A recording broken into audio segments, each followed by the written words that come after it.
Hi, my name is Joel Matthew. You are 15CS177, and today I am going to be explaining two programs from my C++ lab.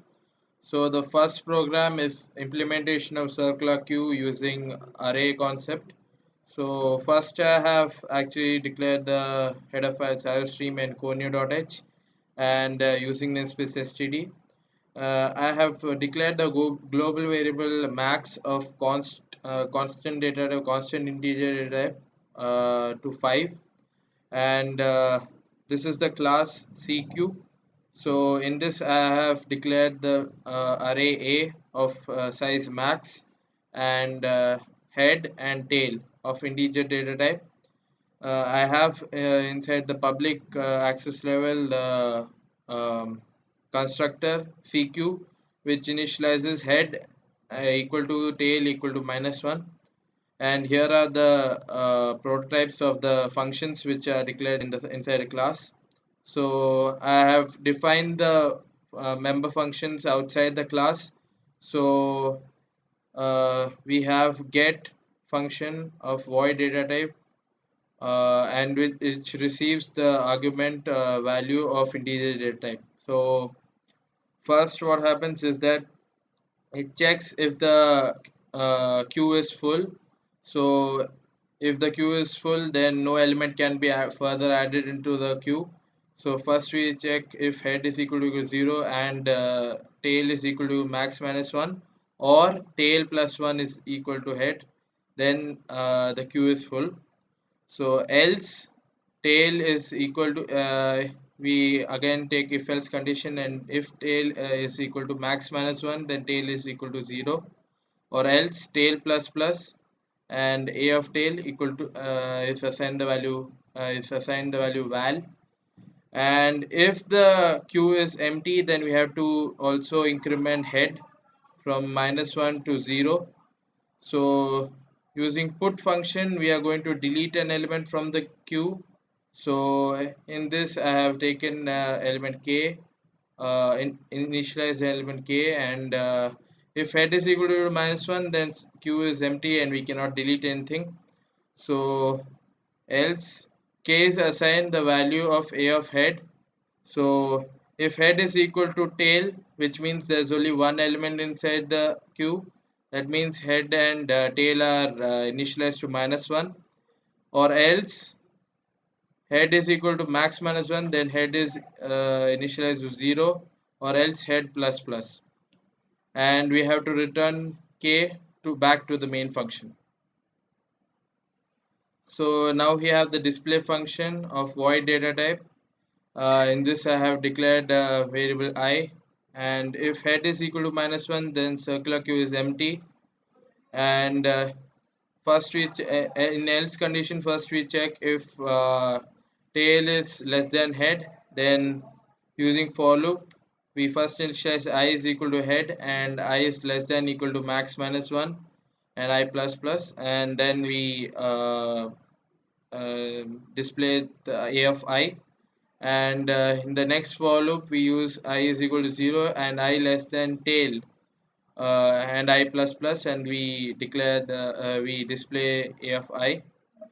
And if head is less than tail, then I is equal to head and I less than equal to tail, I plus plus, and a of I is displayed.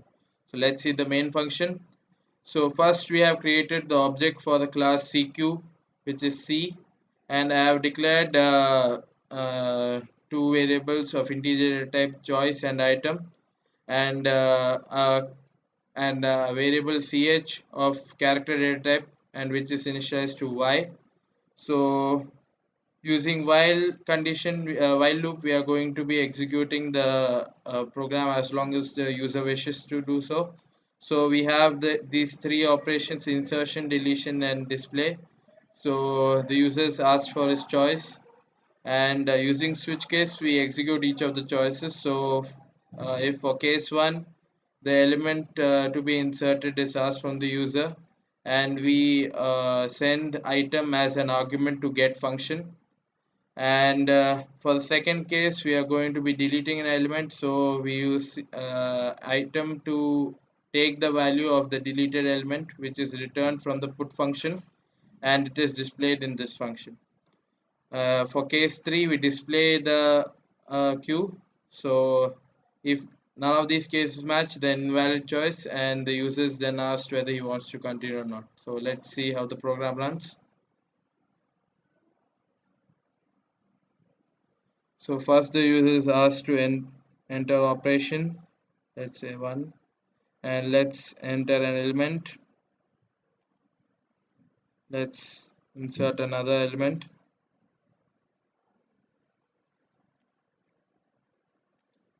Now let's display the queue. So as you can see, 12 is the first element to be inserted, followed by 14. So do you want to continue? Yes. Let's delete an element. So as you can see, the first element which we entered, 12, has been deleted from the queue. So let's display the queue, and as you can see, only 14 remains inside the queue. So do you want to continue? No.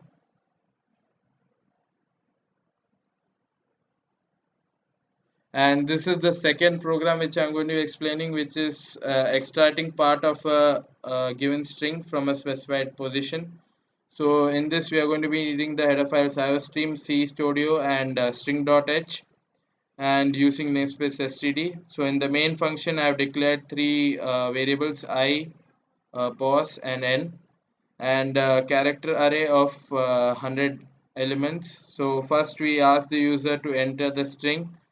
Using gets, we take the string, and then we ask the user the position from which he wishes to extract the string, that is taken by pos, and then we ask the user to enter the number of characters which need to be extracted, so that is taken by n.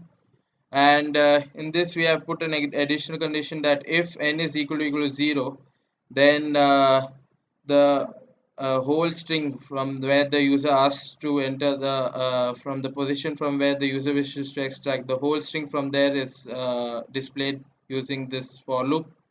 So I is equal to pos, and I less than string length of str I plus plus, and then we display each of the characters.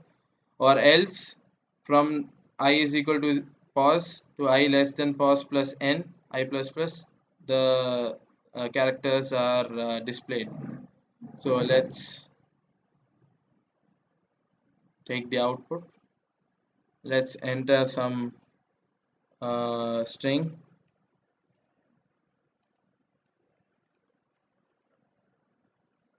So let's enter the position to be entered, position to be extracted from 2, and the number of characters to be extracted, let's keep it as 4.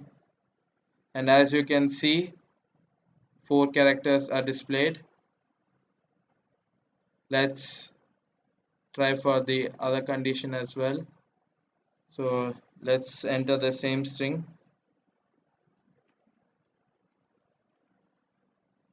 So let's enter the position as 4. Let's enter the number of characters as 0. So as you can see, from position 4, the rest of the string is displayed. Thank you for listening to me.